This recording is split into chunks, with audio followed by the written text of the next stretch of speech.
Jobs Day is here.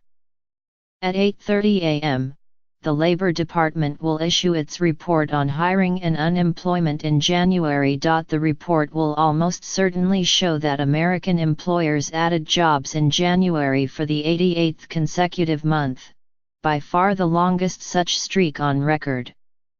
Wall Street economists surveyed by Bloomberg estimate that the economy gained about 180,000 jobs, which would represent a slight increase from December's gain of 148,000 jobs. That figure will be revised on Friday.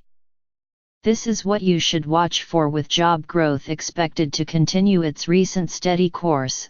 Most economists will instead be focusing on whether Friday's report shows any sign of acceleration in wage growth.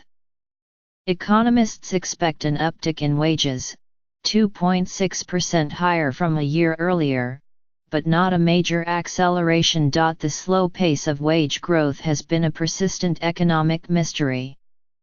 The unemployment rate has dropped to 4.1%, the lowest level since 2000, and many economists think it could fall as low as 3.5% by the end of the year.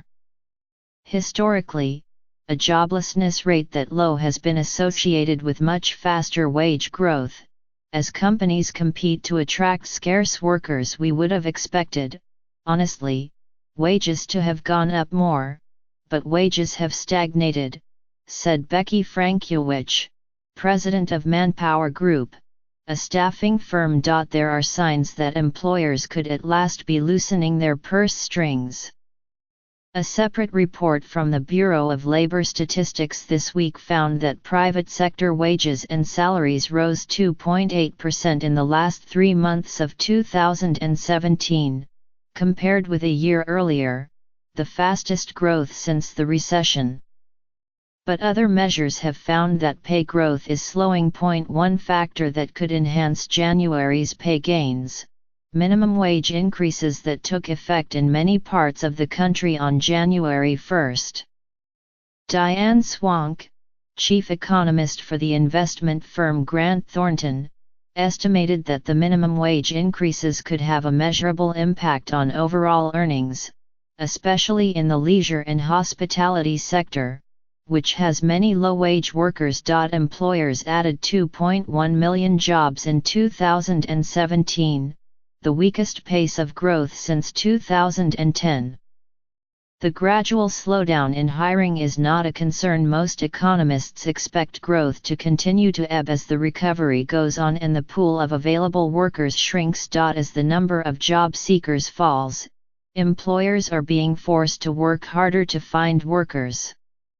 They are becoming more willing to consider candidates with criminal records, for example, or to waive educational requirements. The car retailer AutoNation this week said it was no longer refusing to hire workers who tested positive for marijuana use, a sign of changing legal and societal standards around the drug, but also an indication that companies are rethinking hiring practices in the face of a tight labor market. People who are marginally employable suddenly become highly employable in a period like this, said Joseph Bruswalis, chief economist of RSM, a financial consulting firm. The strong labor market is pulling workers off the economy's sidelines. The labor force participation rate, the share of adults either working or actively looking for work, has edged up recently. Ms. Swank said she expected to see companies start trying to draw people into the labor force by letting them work from home or offering flexible schedules. In his State of the Union address Tuesday night, President Trump boasted of the strength of the American economy, citing a rebound in the manufacturing sector and a decline in the unemployment rate for African Americans, which recently hit its lowest level on record. Most economists contend that Mr. Trump deserves relatively little credit for the strong economy, which predates his election and is partly a result of a global rebound outside his control. But it is true that recent job growth has been concentrated in blue-collar sectors that Mr. Trump has often emphasized. And it is likewise true that the improving labor market is increasingly reaching groups, including African Americans, that are often at a disadvantage. Mr. Trump and other Republicans argue that the economy will also benefit from the recently passed tax law. They point to recent announcements from Walmart and other companies, which have cited tax savings in their decisions to raise wages and pay bonuses to workers. Many economists are skeptical of such claims, regarding them as timely public relations moves.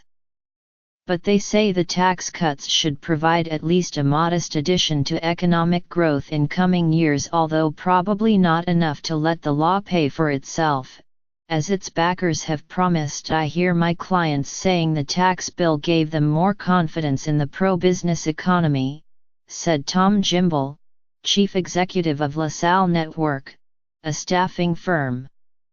There's confidence coming from DC that they're not going to get in the way.